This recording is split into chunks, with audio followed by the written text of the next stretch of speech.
Oke guys, kali ini kita akan mengomentari berita ya, akan bahas tentang masalah udang ekspor Indonesia yang mengandung zat radioaktif cesium-137. Nah, apakah reputasi udang kita itu bisa dipulihkan atau tidak? Nah, untuk mengetahui konteksnya, mari kita bersama simak beritanya. Kita mulai videonya.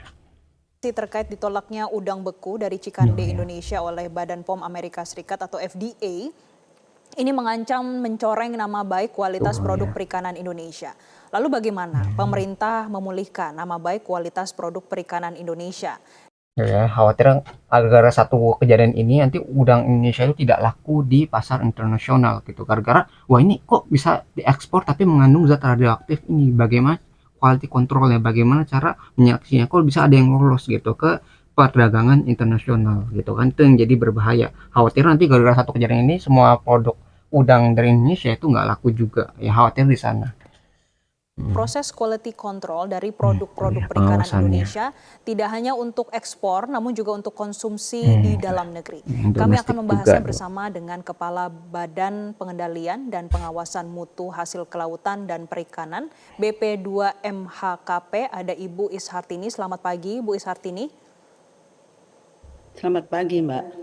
Iya, Bu, kalau sampai saat ini datanya dari BP2 MHKP ini terkait kontaminasi ini seberapa besar, Bu, mempengaruhi produk tangkap ataupun tambak dan juga hasil pabrik pengolahan?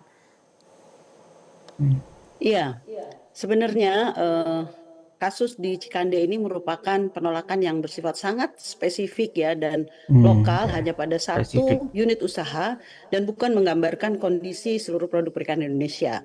Kementerian Kelautan dan Perikanan dalam hal ini Badan Mutu KKP pada saat itu ya langsung menindaklanjuti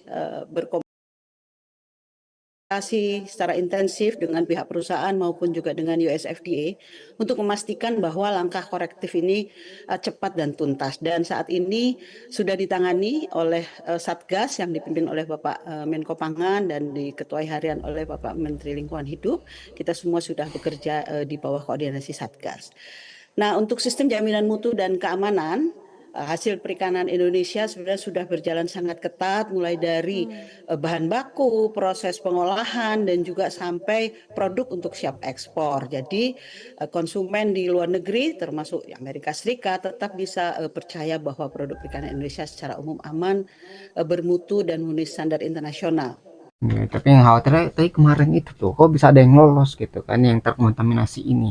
Itu yang menjadi pertanyaan, apakah ada kelalaian dalam kualifikasi atau tidak gitu. Nah, kalau bisa sampai lolos ke dunia internasional, itu kan jadi, wah bagaimana nih yang internasional aja lolos, yang domestiknya itu kan jadi pertanyaan juga. Gitu, bagaimana pengawasannya supaya zat radioaktifnya itu bisa terdeteksi. Apakah gara-gara alatnya itu kurang canggih di Indonesia sehingga tidak bisa mendeteksi gitu kan, yang terdeteksi di Amerika. Jangan-jangan Amerika tuh memiliki teknologi yang lebih canggih gitu kan, yang untuk mendeteksi zat radioaktif ini. Apakah Indonesia tidak memiliki hal yang sama ataupun kualifikasi yang sama sehingga bisa meloloskan udang yang memiliki zat yang terkontaminasi seperti ini? Ya itu menjadi pertanyaan terus sekarang kan ke pemerintahnya. Tuh. Ini adalah sebagai momentum untuk kita semua bersama-sama memperkuat lagi sistem pengawasan, pembinaan di lapangan. Jadi bukan sebagai hambatan, tetapi sebagai proses ya menuju standar global yang semakin tinggi. Karena Mbak, berdasarkan data di pasar global, Indonesia itu memiliki market share yang besar di Amerika Serikat ya. Kita masuk di dalam 3 besar negara pensuplai udang ke Amerika Serikat ya, selain India dan Ekuador.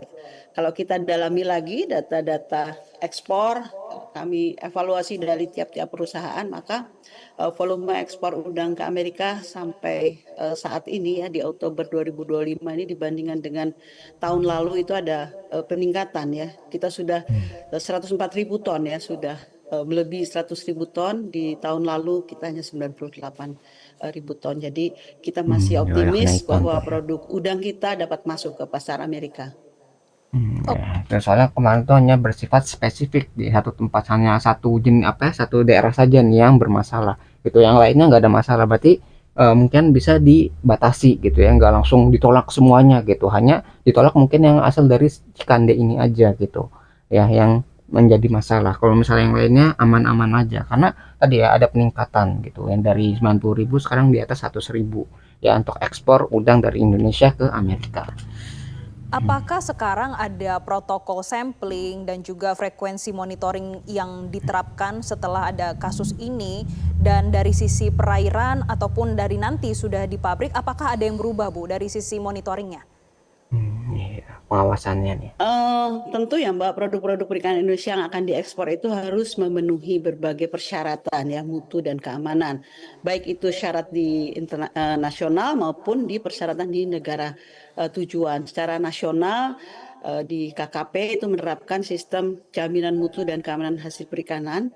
Di dalamnya itu ada komponen-komponen penting ya, seperti penerapan sistem HACCP pada setiap unit pengolahan, kemudian pemenuhan standar-standar sanitasi, higienik, sertifikasi, dan kita juga harus register ya sebagai competent authority, kami yang meregister. Kemudian pengujian-pengujian lab terhadap parameter-parameter keamanan pangan, ada residu antibiotik, ada logam berat, Gitu ada ya. mikrobiologi, dan sekarang Ya, banyak juga ada persyaratannya. mengenai uji bebas radioaktif ya.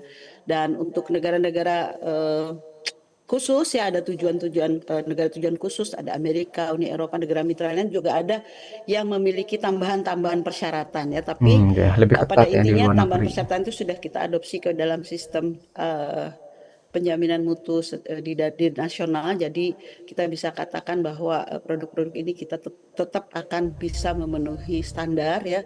Apapun yang diminta oleh negara tujuan ekspor nanti kita akan penuhi. Oke, Bu, artinya dari Amerika Serikat, kemudian dari EU, kemudian Jepang dan Tiongkok, ini mereka sudah mengubah persyaratan impor perikanan dari Indonesia atau masih sama, Bu, meskipun ada kasus ini? Sampai saat ini masih sama. Yang melakukan perubahan baru Amerika Serikat saja ini ya, karena masalah ini mereka meminta ada sertifikat tambahan untuk bebas ini radioaktif khusus untuk cesium 137. Yang lain masih belum, masih sama. Oke, dengan adanya kasus ini, Bu, apakah dari pemerintah ini juga memiliki kompensasi ataupun bantuan untuk eksportir ataupun nelayan ini untuk testing ke depannya supaya hal seperti ini tidak terjadi lagi di masa mendatang? Insentif apa ya, bantuan. Iya, Ada kita nggak tuh? bersosialisasi, melakukan sosialisasi ya kepada unit-unit pengolahan ikan, termasuk juga di asosiasi yang petambak, bahwa penerapan-penerapan cara-cara yang baik harus tetap kita laksanakan ya, mulai dari budidaya, ada cara budidaya ikan yang baik, bagaimana benihnya, bagaimana pakannya, obat-obatan dan sebagainya, itu syarat standar yang harus kita penuhi. Begitu itu terus kita lakukan pembinaan dan pengawasan juga pada unit-unit pengolahan ya, yang seperti tadi saya sampaikan. Tentu dalam hal ini pemerintah terus membantu, artinya kita terus melakukan fasilitasi komunikasi dengan terutama dalam hal ini dengan US FDA, apa saja persyaratannya. Dalam minggu ini kita akan selesaikan MOU dengan mereka karena ada persyaratan teknis yang harus kita penuhi, dan tentu ini akan kami fasilitasi sehingga nanti para pelaku usaha tetap bisa melakukan ekspor ke Amerika, dan memang demand dari Amerika tetap tinggi untuk udang-udang di Indonesia. Tentu kami akan selalu fasilitasi hal tersebut, Mbak. Iya, jadi yang kasihan sebenarnya ini para penambak udang atau yang jual udangnya. Soalnya kan dia nggak mau tuh udangnya itu terkontaminasi dari zat radioaktif cesium tadi. Itu kan udah mah benar, misalnya dari cara ngasih makannya, antibiotiknya, terus cara pengujian-pengujian airnya itu mungkin udah benar. Tapi kan gara-gara ada faktor luar. Ya, faktor luar itu faktor yang tidak dia kehendaki ada dalam makanan tersebut atau dalam udang tadi. Ya bayangin misalnya udah lama-lama gitu ya nambak udang untuk berbulan-bulan, akhirnya nggak laku, kan nggak mau pengusaha seperti itu. Jadi yang harus diawasi mungkin nggak cuma dari pengusahanya, tapi bagaimana regulasi dalam perairan itu. Ya jangan sampai misalnya ada pembuangan secara ilegal gitu kan, yang menyebabkan udang tadi itu jadi nggak laku, kan kasihan pengusahanya. Itu mungkin rugi sangat besar gitu kan, udangnya jadi apa ya, nggak laku, dia punya biaya kos yang tinggi, akhirnya mungkin bisa bangkrut gitu, karena kerugiannya mungkin bisa ratusan jutaan ya, ratusan juta, karena mungkin beratnya tuh sampai tontonan gitu kan.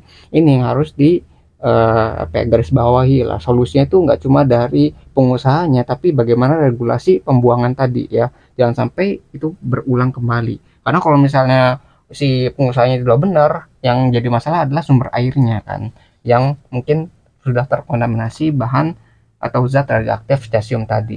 Ya, jadi pembuangannya harus diawasi juga tuh.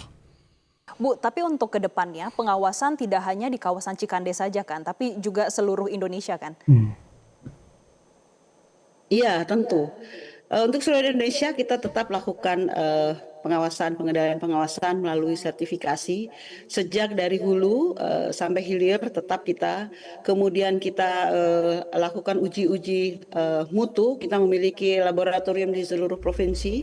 Ada unit pelaksana teknis kita juga ada 47 seluruh provinsi, seluruhnya memiliki para instruktur mutu untuk bisa melakukan pengendalian pengawasan ini di seluruh provinsi. Namun untuk khusus untuk masalah radioaktif cesium 137 ini yang diminta dipersyaratkan hanya untuk di Jawa dan satu saja provinsi di Lampung. Jadi yang lain tidak memerlukan sertifikasi ini. Baik, Bu, kalau melihat dengan adanya kasus yang berada di Cikande kemudian berdampak pada pasar di Amerika Serikat, apakah ini berdampak juga pada ekspor kita secara keseluruhan, Bu, terutama untuk sisi perikanan?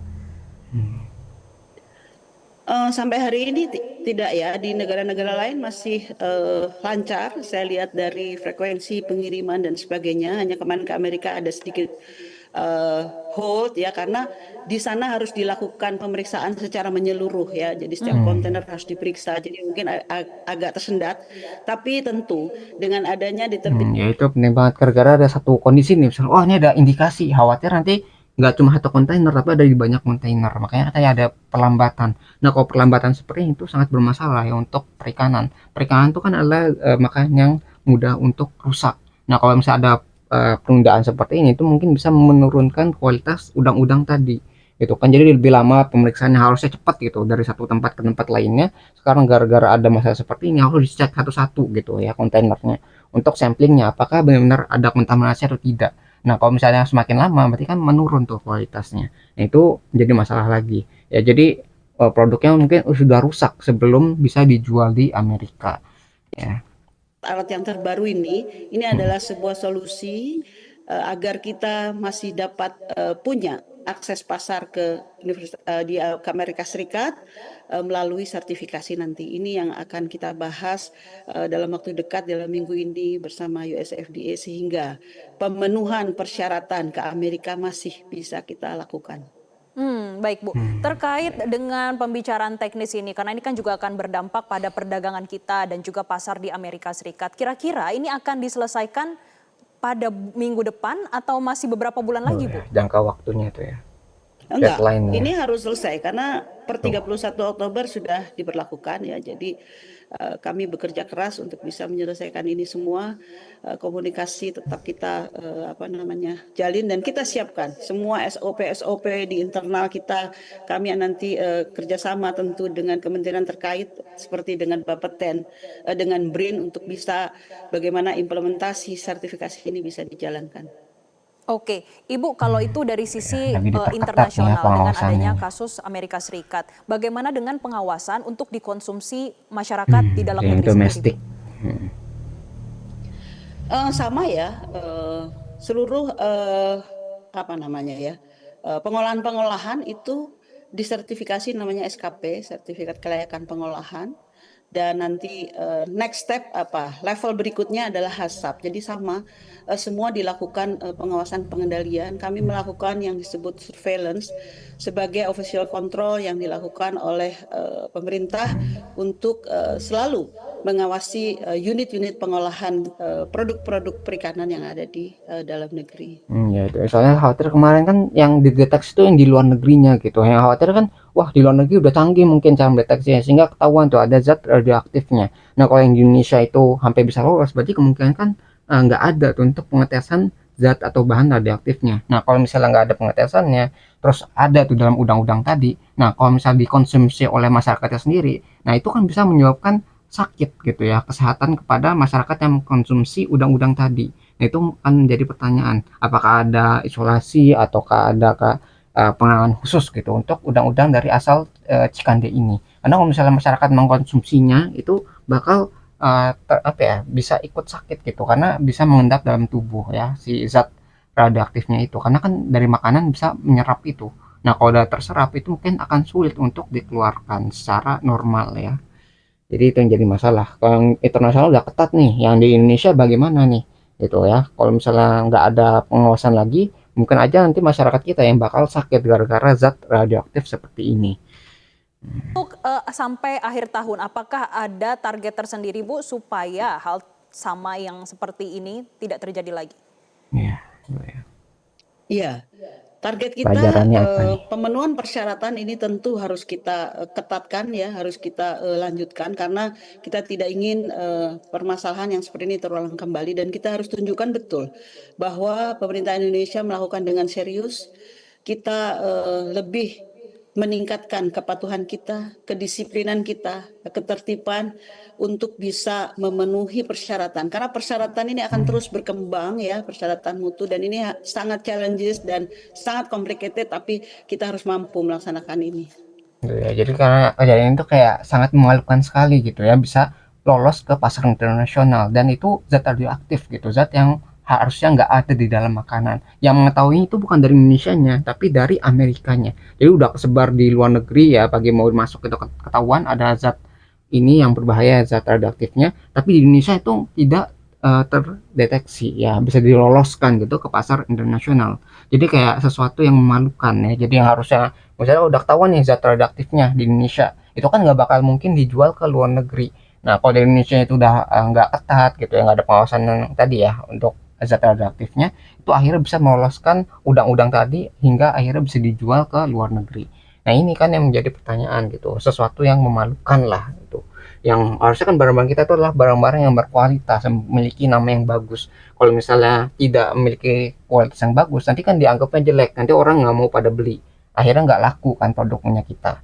Nah, satu kejadian ini itu bisa menandakan kayak perubahan gitu kan, supaya lebih ketat lagi dalam pengawasan ataupun kualifikasi produk-produk perikanan kita ya. Itu yang menjadi pelajaran lah, jangan sampai kita wah berulang nih, jadi kan nanti nggak dapat pelajarannya terus kita produknya mungkin menurun kualitasnya dan tidak laku di pasar internasional ya. Itu ya. Oke, kalau begitu. Baik, terima kasih Kepala Badan Pengendalian dan Pengawasan Mutu Hasil Kelautan dan Perikanan BPPM-HKP, Ibu Ishartini, sudah memberikan insight-nya bagi pemirsa Zona Bisnis. Ya, itu ya. Jadi itu yang mungkin bisa kita pelajari dari berita ini tentang tadi ya, apakah reputasi kita tuh bisa dipulihkan atau tidak gara-gara udang yang mengandung zat radioaktif ini. Nah, itu ternyata masih dalam isolasi ya, atau misalnya secara khusus gitu di daerah Cikande saja. Tapi kalau misalnya tidak ditangani secara serius, mungkin nanti bisa menyebar ke produk-produk lainnya kalau apa ya, tentang kualitas ini. Makanya harus diperhatikan secara serius ya, jangan diremehkan ya. Apalagi itu konsumsi untuk internasional. Nah, untuk domestiknya juga harus ada pengawasan juga gitu. Jangan sampai hanya mengistimewakan untuk luar negeri saja, tapi di dalam domestiknya diabaikan. Ya, jadi semuanya harus diterapkan, entah itu untuk konsumsi domestik ataupun internasional. Karena zat radioaktif ini itu adalah zat yang seharusnya tidak boleh ada dalam makanan. Dan kalau dikonsumsi mungkin bisa berdampak nggak sekarang, tapi di generasi selanjutnya. Itu ya mungkin bisa kita pelajari dari berita ini. Kalau kalian tertarik dengan sumber beritanya, link sudah saya sediakan di deskripsi video. Nah, mungkin sekian yang bisa saya sampaikan. Semoga video yang bisa bermanfaat. Kurang lebih yang mohon maaf. Kita ketemu lagi di pembahasan selanjutnya, insya Allah.